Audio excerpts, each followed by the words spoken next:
Welcome to Glorious Botafogo, your number one source to Botafogo news in English, and it's your only source of Botafogo news in English. There is no other channel that delivers you Botafogo news in English. So please, if you haven't subscribed, subscribe, like this video, share with your friends that speak English, share with your friends that follow the Brasileirão and are looking for more news. So it's a beautiful day outside. Actually, not that beautiful. It's very cloudy. It's raining. There were some thunderstorms earlier, but the sun is kind of out a little bit. Get some natural light coming in. Just change it up a little bit. But let's talk about the club, right? Let's talk about it because yesterday Botafogo played Bangu for the Taça Rio final. It was a final, and it's considered a title. So Botafogo won its first title under Martin Anselmi, the Taça Rio. Botafogo played with a bunch of players from different squads within the club, the U20, some players from the main squad that don't get a lot of play time.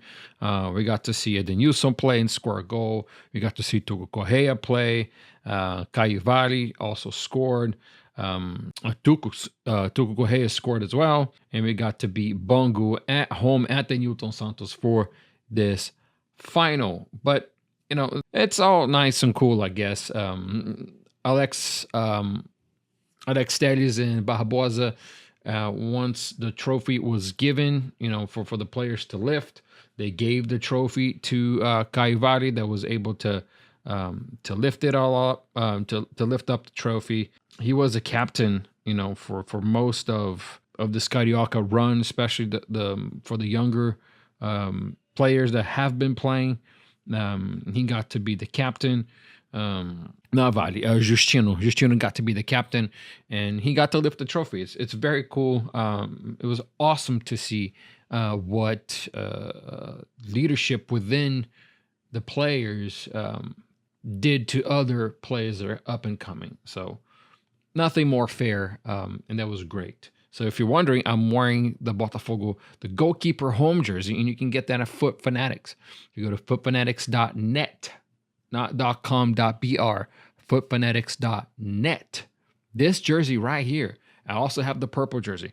That is on sale. It's 50% off. And if you use the code Glorious10, you get an extra 10% off. So it's 60% off if you get one. Or if you get, all three goalkeeper jerseys, they're all 50% off each. And then you put an extra 10% on top of that. So it's a good sale. There's all kinds of stuff there. Mugs, towels. Get yourself some Botafogo gear, some Botafogo apparel. Now, what's important, it's what is coming up this week. Botafogo will play the Libertadores. The first match was 1-1 against Barcelona from Ecuador. And now Botafogo will play them again, but now this time at home. Botafogo and Barcelona from Guayaquil will play at the Newton Santos this Tuesday, March 10th at 7:30 p.m. U.S. Central Time.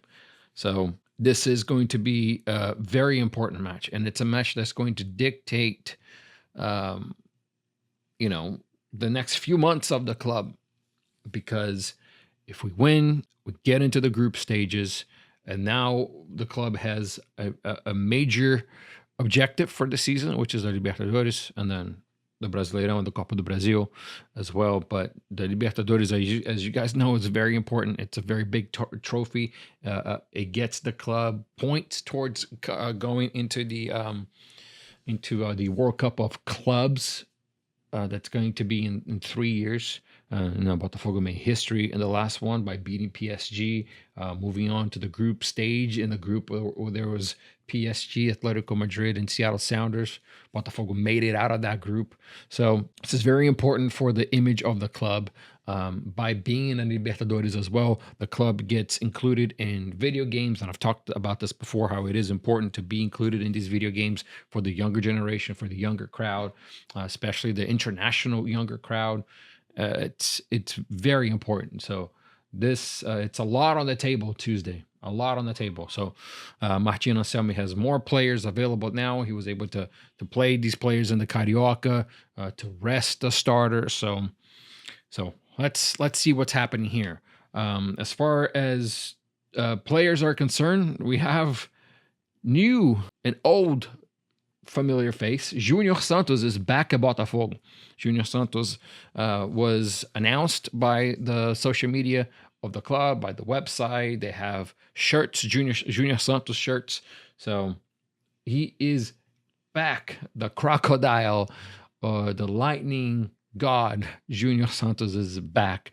The top scorer of the 2024 Libertadores, the historic Libertadores run that culminated in the Botafogo being champions. It was all started. It was started and it was finished by Junior Santos. In 2025, he had not a very good year at Atlético Mineiro. He had some injuries, and he just didn't really get the play time that he wanted. Now he's back at Botafogo. Goalkeeper Neto. It could be a player on his way out. It seems like Corinthians is looking to sign Neto. And Neto's relationship at Botafogo and Neto's time at Botafogo is really, it's unsustainable, especially all of the mistakes that he has made from all the games. He cost us the Copa do Brasil last year. He cost us Carioca matches. He cost us Brasileirão matches in point. He's costing us a lot of points. He's costing us a lot of money. So it seems like Botafogo and Corinthians are coming into an agreement to where Botafogo is going to pay about half of the salary of the player and the Corinthians pays the other half. I think that is the best solution for everybody. It's just, again, like I said, it has become unsustainable. The player needs to go somewhere else. But, other than that, it's basically what the news has been. Botafogo is not going to sign any extra players in the international window. The international window has closed.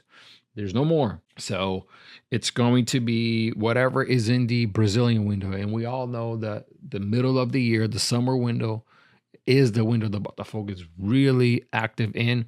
Although John Tex just said that we were going to be active in this January transfer season, transfer window. But I think, and he has said this many times before in interviews, that it is in the middle of the year where we make the best acquisitions. So we will see. As usually, we'll keep them accountable.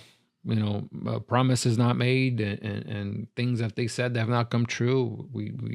I usually keep the club accountable, although I'm just a voice here on the internet. I don't have any way in the club.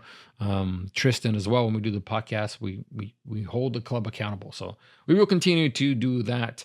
We will see what's the next time Tristan and I can get together to record a podcast.